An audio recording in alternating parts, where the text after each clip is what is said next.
Mbak Titi, silakan. Ya, siap berdoa mulai. Berdoa selesai. Baik.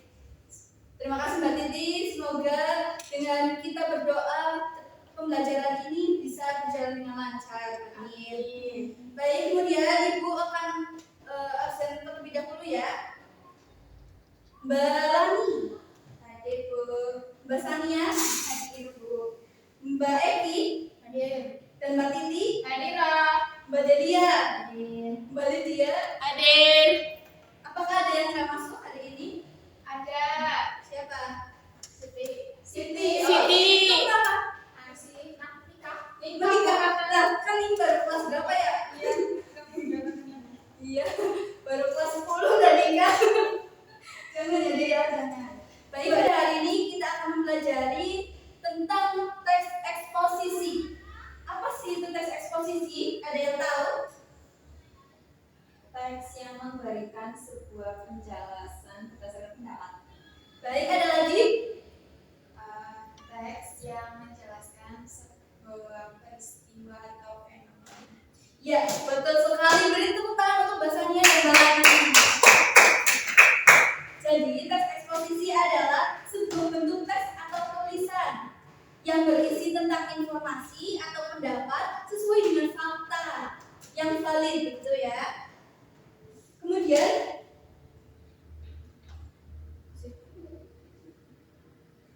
jadi secara umum juga teks eksposisi sendiri memiliki tujuan untuk memberikan penjelasan atau uraian mengenai suatu ide, pokok pikiran, pendapat, informasi maupun pengetahuan kepada pembaca tanpa bermaksud mempengaruhi. Baik, selanjutnya ada ciri-ciri teks eksposisi. Balani minta tolong dibacakan. Ya, ciri-ciri teks eksposisi. 1. Memberikan informasi atau pengetahuan. 2. Menggunakan bahasa yang baku. 3. Berisi tentang sebuah fakta. 4. Format tulisannya singkat, jelas, dan padat. 5. Bersifat objektif dan tidak memihak. Baik, terima kasih Mbak Lani. Ciri-ciri yang pertama itu ada memberikan informasi atau pengetahuan. Jadi teks eksposisi ini berfungsi atau bertujuan untuk memberikan sebuah informasi atau pengetahuan bagi para pembaca gitu. Kemudian yang kedua ada menggunakan bahasa yang baku. Nah, dalam penulisan teks eksposisi itu diharuskan untuk menggunakan bahasa yang baku. Dalam hal ini yang dimaksud dengan bahasa baku itu bahasanya sesuai dengan kaidah-kaidah KBBI atau sesuai dengan UED gitu. Kemudian yang selanjutnya ada berisi tentang sebuah fakta. Teks eksposisi ini harus berisi tentang sebuah fakta yang faktual. Nah, dalam penulisan teks eksposisi ini juga harus berdasarkan fakta-fakta yang valid.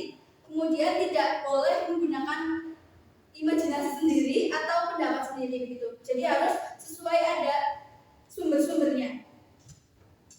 Kemudian ada format penulisannya singkat, jelas, dan padat. Nah, dalam format penulisannya ini itu agar pembaca lebih paham, lebih memahami isi dari teks eksposisi. Kemudian dalam penulisannya itu jangan bertele-tele gitu. Selanjutnya ada bersifat objektif dan tidak memihak. Dalam penulisan teks eksposisi ini harus tidak berpihak kanan kiri atau berpihak pada salah satu pihak atau kepentingan pribadi atau kepentingan yang lainnya gitu. Jadi harus berdasarkan fakta dan objektif gitu ya, jangan memihak. Kemudian ada struktur teks eksposisi. Baik, Mbak Sania bisa dibacakan. Baik, struktur teks eksposisi. Yang pertama adalah tesis. Bagian ini adalah bagian pertama sekaligus pembuka dari teks eksposisi. Tesis sendiri dapat dipahami sebagai bagian yang memiliki fungsi untuk menyajikan pengenalan isu, masalah, gagasan utama, hingga pandangan penulis secara umum terkait topik atau masalah yang dibahas. Tesis juga bisa disebut juga sebagai pernyataan pendapat. Sebelum memulai menulis teks eksposisi, penulis harus menentukan tujuan dari teks eksposisi terlebih dahulu. Baik, beri tepuk tangan untuk Mbak Sania. Baik, jadi tes ini adalah bagian pertama sekaligus pembukaan dari teks eksposisi. Kemudian dari tes ini berisi tentang apa, Mbak Lani? Berisi tentang apa? Tesis? Sebagai berisi tentang pernyataan atau pendapat. Ya, betul sekali. Kemudian ada rangkaian argumen. Bisa tolong dibacakan, Mbak Eki? Ya, rangkaian argumen. Setelah tesis mengenalkan suatu isu atau masalah yang sedang hangat diperbincangkan oleh banyak orang, tes eksposisi akan dilanjut dengan rangkaian argumen. Rangkaian argumen dapat dipahami sebagai pendapat berupa alasan yang logis, informasi sesuai hasil temuan, fakta yang terjadi, hingga pernyataan para ahli. Jadi, tak heran apabila di bagian ini kamu akan banyak menemukan pendapat sebagai penjelasan atas tesis yang dijelaskan sebelumnya. Baik, terima kasih Mbak Eki. Tepuk tangan buat Mbak Eki. Baik, jadi yang kedua itu ada rangkaian argumen. Nah, rangkaian argumen ini berisi tentang hasil temuan atau fakta yang terjadi hingga pernyataan para ahli. Baik, selanjutnya ada penegasan ulang. Bisa tolong dibacakan Mbak Titi? Oke.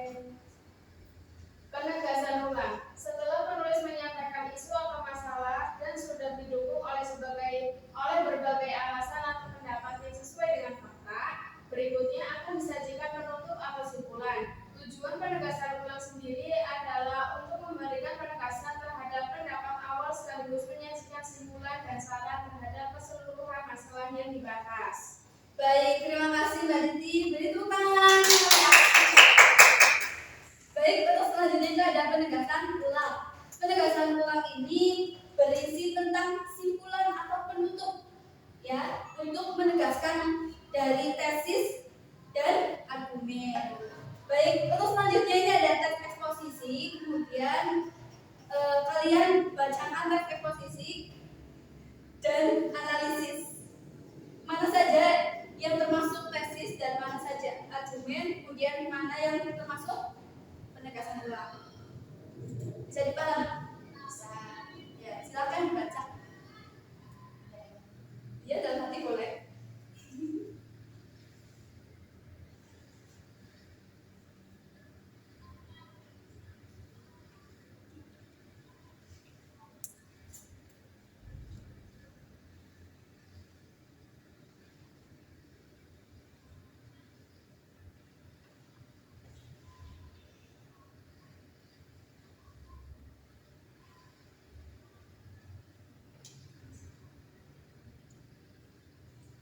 Baik, apakah sudah?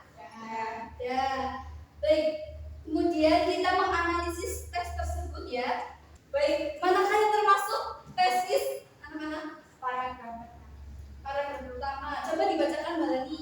Membaca buku merupakan salah satu cara terbaik untuk meningkatkan pengetahuan, memperluas wawasan, dan mengembangkan kognitif kritis serta bagi generasi muda. Baik, betul sekali. Beri tepuk tangan Mbak Lani.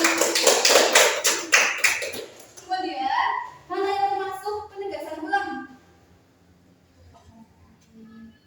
Paragraf terakhir. Betul, betul? Iya, betul. Coba dibacakan Mbak Sania.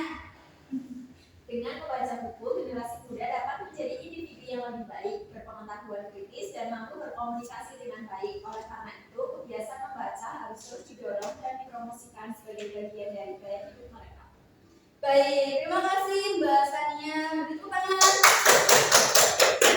Jadi yang termasuk argumentasi adalah paragraf Dua, tiga, dan empat. Iya, betul sekali. Baik, untuk selanjutnya ada mari mengerjakan kuis. Ya, guys, Pak? Nah, tapi sebelum mengerjakan kuis, Ibu mau dengar semangat kalian.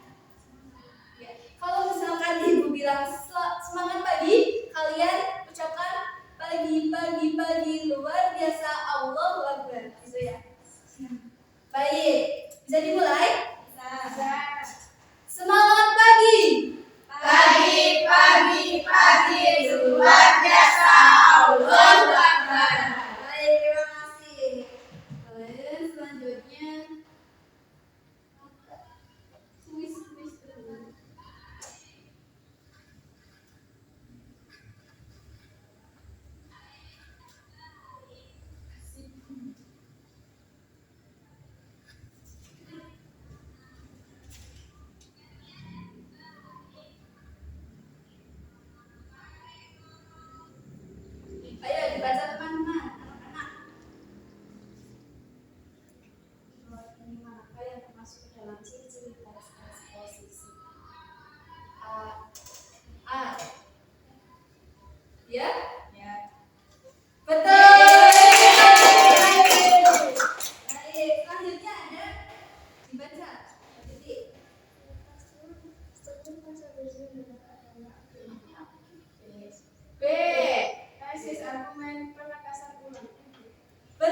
teknologi dalam pendidikan.